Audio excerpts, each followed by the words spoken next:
Good day and welcome back to another DBZ Dokkan Metal video. In this video we are going to be taking a look at the brand new Dokkan Awakening event for Gamma 1. So this is the Dokkan Awakening event for the imperturbable hero Gamma 1, which is a pretty wild kind of name. But Gamma 1, obviously one of the two Dokkan Fest units that has been released. His event's pretty straightforward. It's 2 phases of 2 difficulty, and of course it features the medals for awakening him. In total, you will obviously need quite a few medals. You will need 77. So you have to run the event as normal 11 times. Generally speaking, pretty straightforward. Obviously, you get 7 per attempt on the 25 difficulty, and you get more attempts on the lower difficulty because you are getting less medals. So pretty straightforward stuff. Obviously, overall, I think in general both of these units are pretty good. Obviously, there's no nullification of the attributes, there's no better units or anything like that. So yeah, generally speaking, pretty good stuff. Really simple, 3 stages as well, so nothing too crazy. We're gonna use whichever team we want. There is no kind of restriction on teams here, which is nice, and it's only 3 phases like I said, so we'll use the Dragon Ball Heroes team just to have a little bit of fun with it, and just see how things go. Now obviously the imperturbable part is unable to be upset or excited, which is pretty interesting.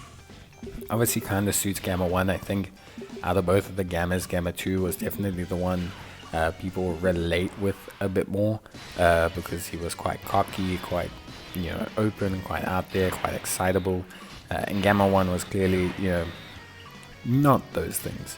Generally though, as a unit, I think Gamma 1 is considered the better unit in inverted commas. He's definitely super strong defensively, and he's a first start unit, which obviously always excites a lot of people.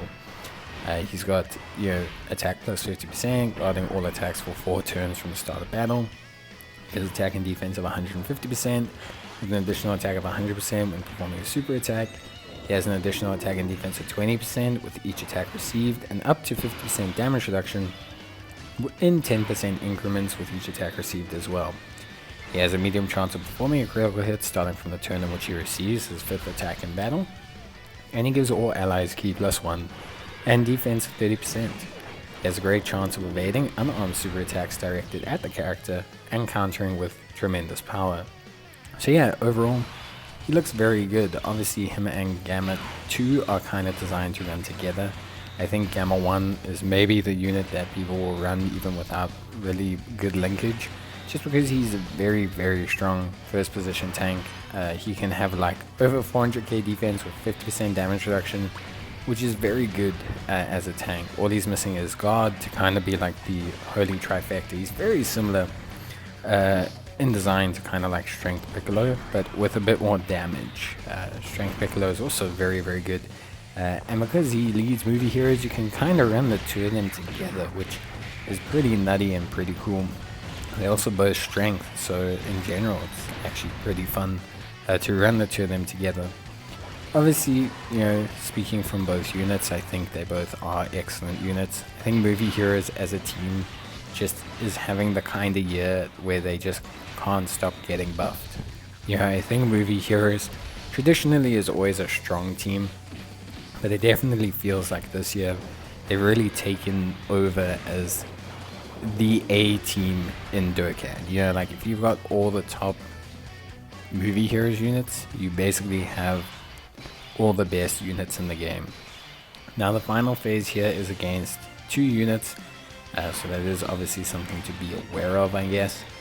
But yeah, generally speaking, this Dokkan event isn't too hard. Standard Dokkan event stuff nowadays. Dokkan events used to be super hard for awakening units. It was obviously a big part of the game. As the game has moved on in its content, awakening units is more a byproduct of system design and stamina usage than it is for anything beyond that. So yeah, pretty straightforward stuff. Obviously a big hindrance to our Dragon Ball Heroes team, the fact that we can't seal or stun or do anything like that is a little bit of a hindrance, but you know, at the end of the day, it's okay. It was just fun to change things up and use a different team, which I think a lot of people can obviously appreciate.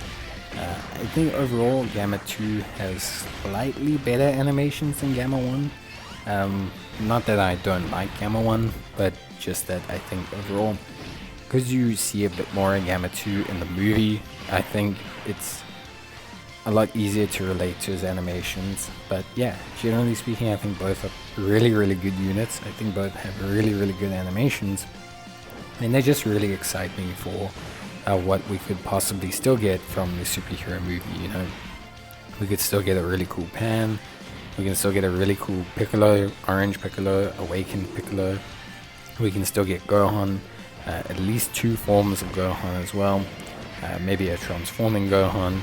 We could get even a Krillin from the movie. Krillin has enough showtime, I think, just to have like a pseudo support Krillin. There's really a lot that we can do. Yeah, you can even, if you really want to get down to brass tacks, you can even have a Dr. Hedo, I guess, for like an Earthlings team, if you really want to get into it, or a movie bosses team. So yeah, pretty interesting stuff, at least for me. I think you could run a lot of these units and really enjoy running them, and yeah, for me it's obviously always fun to see new units and to try out new units, and yeah, just in general, I'm very happy with these two.